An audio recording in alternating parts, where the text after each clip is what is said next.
What actually happens to your body if you stop eating for 24 hours? Is it dangerous?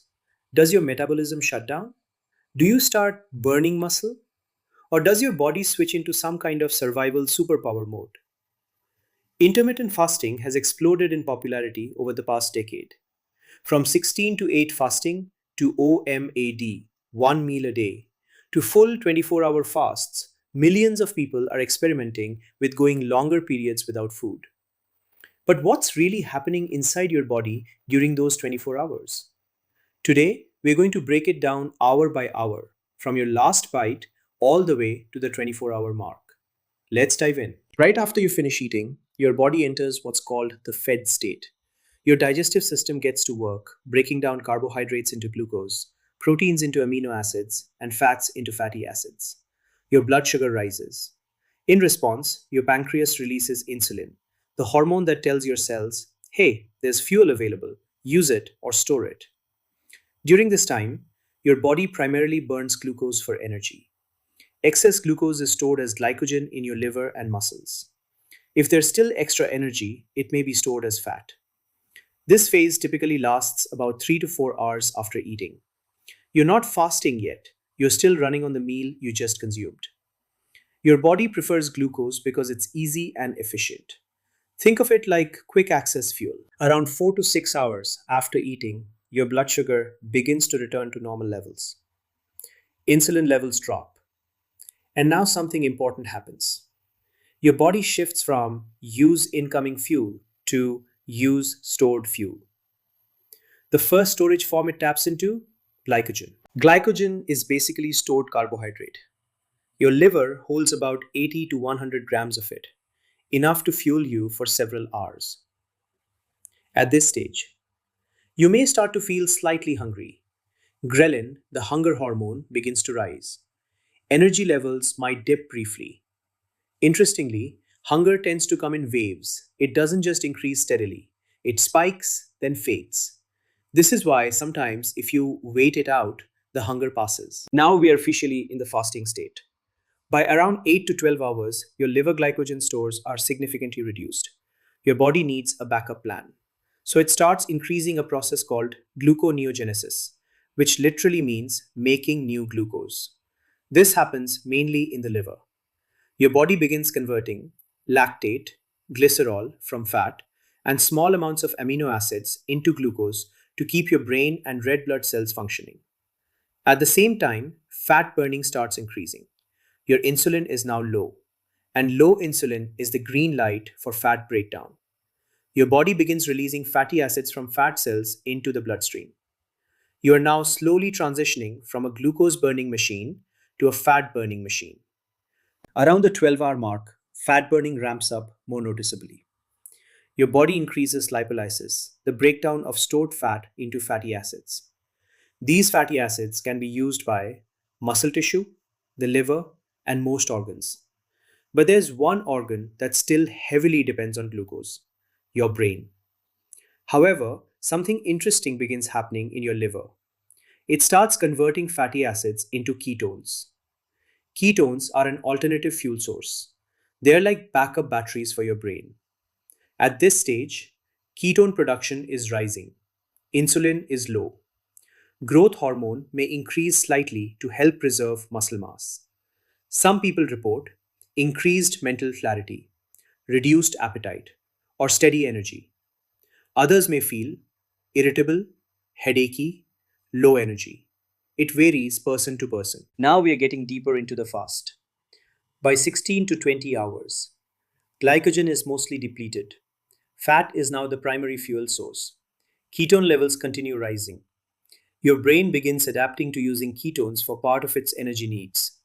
This reduces the demand for glucose, which helps preserve muscle protein. Contrary to popular fear, your body doesn't immediately start eating your muscles. It's actually very protective of muscle tissue during short-term fasting. In fact, levels of human growth hormone can increase during fasting. Growth hormone helps preserve lean tissue, support fat metabolism. Evolutionarily, this makes sense. If our ancestors lost muscle every time they skipped a meal, survival would have been difficult. Your body is smarter than that. Approaching the 24-hour mark, your metabolism looks very different from when you started. Here's what's happening. Fat burning is significantly elevated. Ketones are actively fueling the brain. Insulin remains low. Glycogen stores are largely empty. Your body is now fully operating in fasted mode. Some research suggests metabolism may actually increase slightly during short term fasting, possibly due to increases in norepinephrine, a hormone that helps mobilize fat stores. So, the idea that your metabolism shuts down after skipping meals? Not accurate, at least not within 24 hours. Metabolic slowdown tends to happen with prolonged calorie restriction over days or weeks, not a single 24-hour fast. This is a big concern. Within 24 hours, significant muscle loss is unlikely in healthy individuals.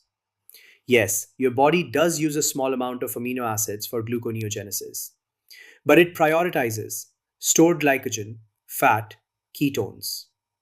Muscle breakdown becomes more significant in extended fasts lasting multiple days, especially without adequate protein intake over time. A single 24-hour fast? Your body is built to handle that. You may have heard that fasting triggers autophagy, your body's cellular cleanup system. Autophagy is the process where cells recycle damaged components and proteins. Research, including work recognized by the Nobel Prize in Physiology or Medicine, awarded to Yoshinori Osumi, has helped us understand how important this process is. However, most strong evidence for significant autophagy comes from animal studies or longer fasting periods. In humans, it's still unclear exactly how much autophagy increases within just 24 hours. It may begin rising, but dramatic effects likely require longer fasting. While many healthy adults can tolerate a 24-hour fast, it's not appropriate for everyone.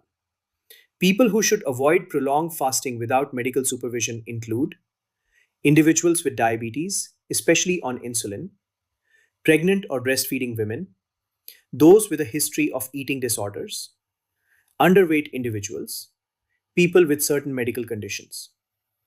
Fasting is a tool, not a requirement, and more is not always better. So, what happens when you stop eating for 24 hours?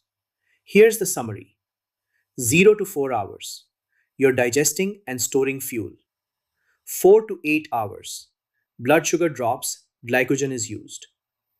8 to 12 hours, gluconeogenesis begins, fat burning increases. 12 to 16 hours, ketone production rises. 16 to 24 hours, your body fully shifts into fat burning mode. Your metabolism doesn't crash, your muscles don't instantly disappear, and your body adapts in remarkable ways. Humans evolved in environments where food wasn't always available. Your body has backup systems, layered, intelligent, and efficient. The real question isn't, can your body handle 24 hours without food? It's, is fasting right for you? And that depends on your health, goals, and lifestyle. If you found this breakdown helpful, let me know what topic you want next. 48-hour fasting? How fasting affects hormones? What happens when you break the fast?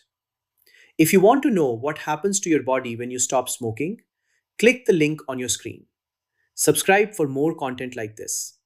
Thanks for watching, and I'll see you in the next one.